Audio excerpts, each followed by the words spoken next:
Welcome back to my channel, and welcome to the video on the Sig Sauer P365. This is going to be a handgun and holster review. So welcome to this video on the Sig Sauer P365.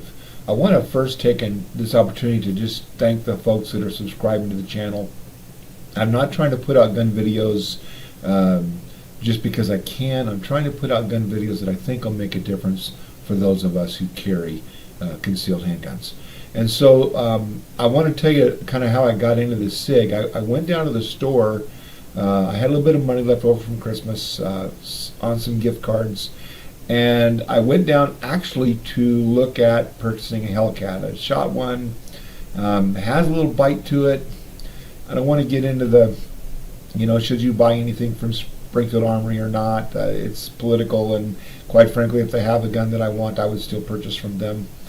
But I went down to buy a Hellcat, and they didn't have any. And the main reason I wanted the Hellcat was just because the sights were really easy for me to see. And so I'm just kind of standing at the counter, and they don't have any. And so, well, on hand, do you have a Sig P365? And he said, yes, I've got a couple.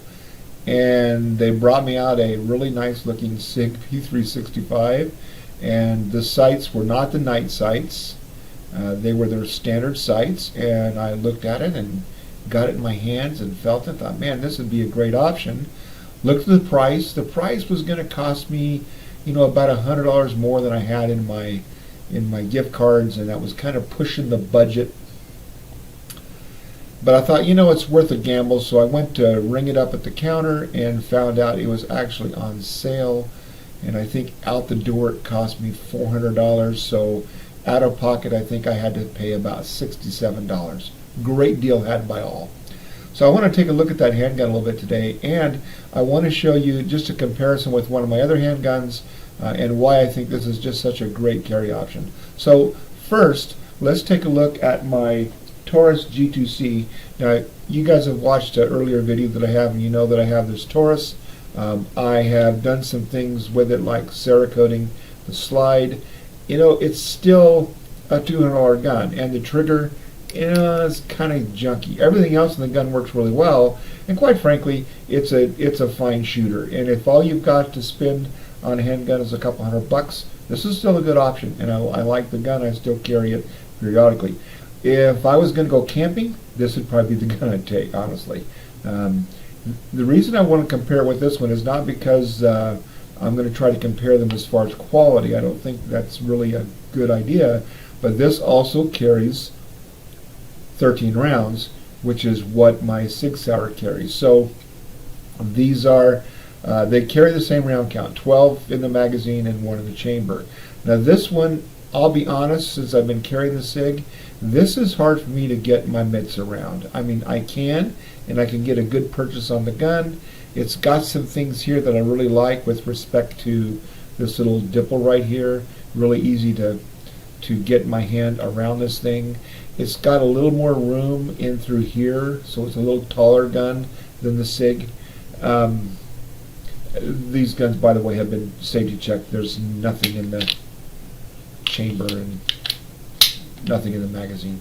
And so this is a fine gun, but the differences are, I think, significant. So if I take a look at the size comparison alone, this gun is a lot thicker than the Sig P365. The handle, again, the grip is a lot fatter than the Sig P365. And believe it or not, the barrel, or the overall size here of the gun, is a ½ an inch smaller on the Sig. So if I bring my Sig out and I hold them, side by side, the Taurus is quite a bit larger than the Sig. And I thought the Taurus was a pretty small package until I started playing with the Sig. So I want to talk about the Sig, not the Taurus. Honestly, this is a lot lighter gun. Many of you know this does come with a 12-round magazine and a 10-round magazine. And in the 10-round magazine with this gun, I still get pretty close to a full purchase on the handgun. My pinky is not sliding off of the thing. I can shoot it comfortably at the range with just the 10 round magazine. When I swap it out for the 12, which is normally what I carry, I mean, why carry a 10 if you've got 12? I get a full purchase on that handgun. So I like the purchase. I bought the thing, I went out and started shooting it, and man, I thought, if this thing does not, I mean, it's a little bit snappy, but it's a lot easier to shoot, I think, than the Hellcat. I'm thinking, man, I made a really great purchase. I like the sights on it. You can take a look at the sights on this thing, are nice and bright. I can pick them up visually really well, get that in the camera like I want to. Again, that gun is not loaded. Obviously, I would not be pointing a loaded gun at my face, and I've checked these. So the sights were really easy for me to pick up and see. I really like them. I don't know whether I'll put night sights on this or not. If I do, they'll be the tritium and the fiber combination, fiber optic. Great handgun. It's not as snappy as I thought it would be. It does not have there's not a lot of space here, so it's not as tall overall as I think the Taurus is. It's definitely thinner. This will fit in a Glock 42 holster. It'll fit in a single stack shield holster. Now, not perfectly, but it will fit. I have one shield holster here. I'll show you. My white hat, I don't get enough of a grip on it to make it comfortable. With my Galco, I do. So I'll show you guys some holsters in a few minutes. So this is the Sig P365. This one is made to carry 11 plus 1, or I'm sorry, 10 plus 1 or 11 plus 1, one less than the Hellcat. But I think that's really where the comparisons stop. I can get a really good purchase on this. The Hellcat was not as easy for me. Shooting this thing, and I'm asking myself, why is this such a good shooter? Well, I took it apart after I got it home from the range. I don't even think I took it apart. Oh, I probably did, but I probably didn't notice the difference really until I shot it and started asking myself the question as to why it was so different. And what I found is this actually has almost a 1911 style rail system. The rail starts here and goes all the way back to here. On most of my other handguns, in fact, I think all of my other semi-autos, I get a little ear here, 2 ears here, and 2 ears back here. So I get the set of ears here and the set of ears here, nothing between them. This has more of a 1911 rail system, in which case you've got a full rail that goes all the way back. And I really think that's one of the things that makes this such a great shooting gun, is because it's got that full rail, and I think that the slide just travels on the rail really well. The only other modification I've made to this particular gun so far is you can tell by the color of the barrel. That's not the black barrel that it comes with. I went ahead and got a True Precision competition barrel, and I'll be honest, I don't know that it makes that much of a difference in the way it shoots. I just thought the color was cool. It was worth having a little bit a barrel with a little bit tighter tolerances, and that's kind of what I wanted. So I went ahead and got that. And by the way, once you snap that slide back, that usually will drop this lever back to where it goes. So it again is now ready to go back into to battery and shoot. So I think this is a great gun. I like the quality. I like the fit and finish here. I think it's just been a great gun. In fact, I've been carrying it now for a couple of months. I've taken it out to the range. And I can show you my target, and it is absolutely a nail driver for me. Again, not necessarily for everybody, but for me, this has been a really good gun. I like the way it's built. I like its construction. I like the fact that I've got 12 rounds, and I can carry 10, another clip in my pocket or magazine in my pocket. I do have two 12-round magazines. I had to buy both of those. For the nice price of $379, it only came with one 10-round magazine. So I, of course, went and bought a 12-round. And that's what I typically carry in the handgun. I also will carry a 10-round in my pocket, or even the 12-round. So I do carry both. So that's the gun. A couple things.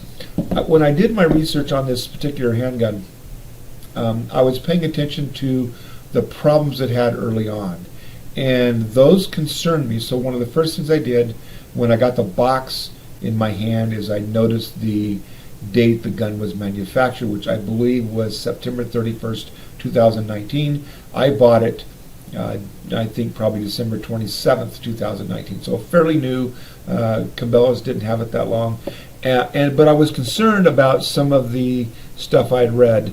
And so when I went to the range, one of the first things I did is I wanted to take a look and make sure that my primer, that the firing pin was striking the primer properly. And oddly enough, I looked down at my feet at the range, and there were some other rounds that were already on the floor, and I just happened to pick one of them up. And I believe this is a 40, and as you can see, I'm hoping you can see that in the camera. As you can see, the primer strike is not perfect on that, and you can see that there's a little bit of primer drag across the face of that primer. And that was one of the problems that the Sig P365 had when it first came out. Now I know Sig worked really hard in trying to fix that, which is reasonable. I've had a Ruger SR9C I had to send back to the factory after the first time I shot it because I broke a spring. My Glock 42, I had to send that back to Glock. So, come on. These are handguns made by humans. There's going to be defects. Sig realized they had some problems and they fixed them. So at least I was hoping they'd fixed them, because that was my only caveat. Now, I don't know of anybody that had a misfire because of primer drag on the Sig P365, but that is the first thing I wanted to make sure was in order. So I have my round here that I used, that I first shot, and you can see hopefully in the camera. And guys, I've got a light right in my face, so it's hard for me to see what you're seeing, but you'll notice that the primer strike on that is dead center. It's exactly what it should be. And again, I don't know that there were any malfunctions due to the primer drag on the earlier SIGs, but mine obviously has that problem fixed. I have had absolutely no issues. I probably have close to between 700 and 800 rounds through this handgun at this point, and I've not had one jam, I've not had one malfunction. It has absolutely performed flawlessly. So if you're going to buy the Sig, one of the things you want to check is make sure there's no primer drag like there was on whoever was shooting this. I believe this is a 40 cal. And so that was just an odd thing I found at the range, and it was literally the first one I picked up that wasn't mine, and it has that primer drag issue on it as well. So my guess is it's pretty common to have that, but the Sig is absolutely flat spot on. So I'm digging that Sig fixed it, and again, I think this is absolutely a brilliant handgun. I like the fit and finish.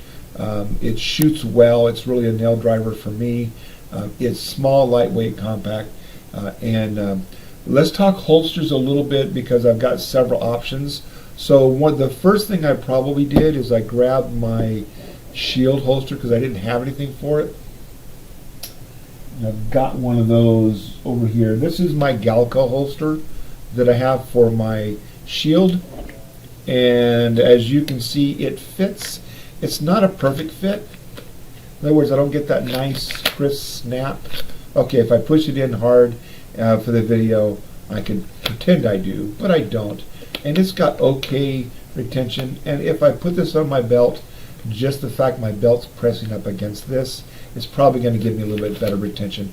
But it's not perfect. I can get a good purchase on the handgun. And with my white hat, as you know, I'm a real fan of white hat holsters, and yet I don't have one for this yet. I can't quite get a full purchase because of the way the white hat's cut for the shield. So my white hat shield holster would work, but it's not preferred. This is a little bit better. So if I wanted to wear one of the double click Galco leather holsters, this one fits my regular shield. It would work for this just fine, but it's not what I would prefer. It doesn't fit perfectly.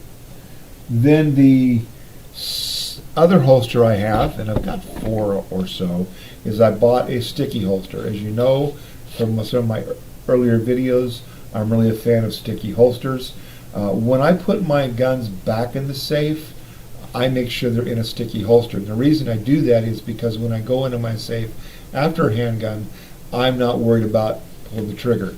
My handguns are loaded. If I have to go into that safe after a gun quickly, it's going to make sure it's got ammunition in it. And so I've gotten the habit of having a sticky holster for all of my handguns just to put them in the safe and be able to retrieve them safely. That was really a safety feature for me. And I use them as holsters. I have carried my Smith & Wesson 2.0 compact in a sticky holster. I've carried my EZ, my Shield, my Taurus. I have sticky holsters for all of them. So I bought a sticky holster. This is actually the smallest sticky holster I have. It's a lot smaller than one that I use for the Shield. It's a lot smaller than the one I use for my Taurus. So perfect fit. Then I went ahead and bought another holster from a local company. This is a company called Gunfighter. You can buy these on Amazon. The way this one's a little bit different than, say, my holster for the white hat is the white hat tends to stick out a little bit more in through here. This is cut right close to the kydex. And when you put the holster in here or the gun in, you do get a nice click. You've got good retention, everything. It's cut around the gun very nicely. You don't get any of the sweat or anything on your person. Some people love these holsters. I like mine. It rides high enough. I get a great purchase on the gun. It does ride a little bit high, so if I'm wearing the shirt I currently have on, this is fine. It doesn't print. If I wear one of my tighter shirts, maybe a pullover, this is going to print a little bit. So again, I'm kind of a guy that I want to have more than one option for holsters. So this was the first holster I purchased for this. I can't remember whether it was this or the sticky holster, but I got this locally. I like it. I'm keeping it. It's a nice little holster.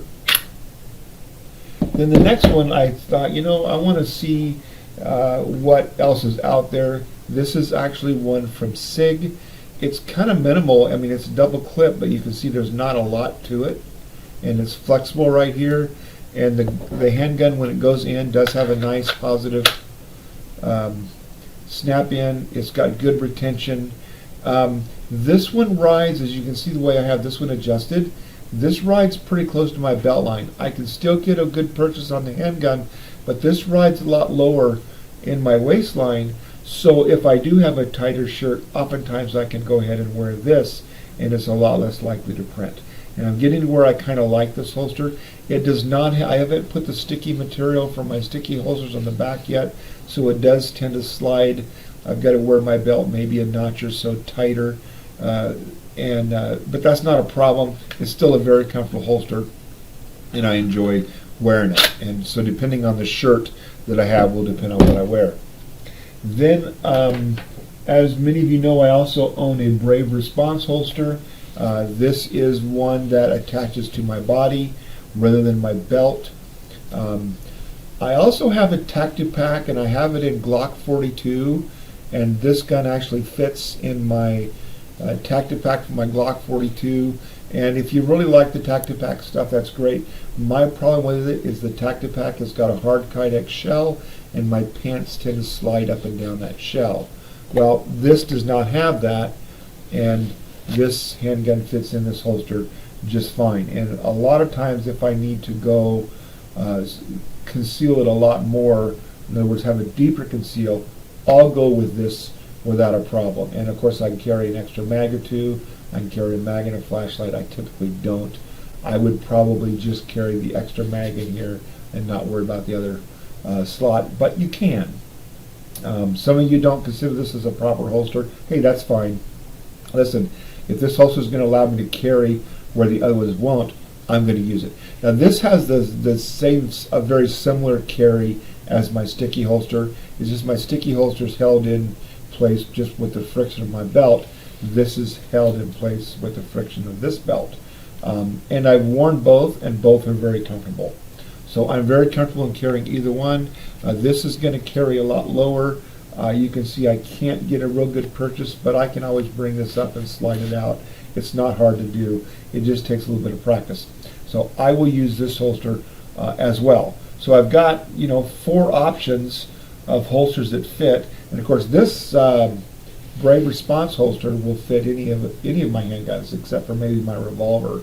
So my M.2 compact will fit in here, my Easy will fit, my Taurus will fit, and my Shield will fit, as well as this one. So I now have 5 handguns that I would normally carry, and this will fit all of them quite nicely. So I'm really a fan. There's a lot of quote-unquote belly bands out there.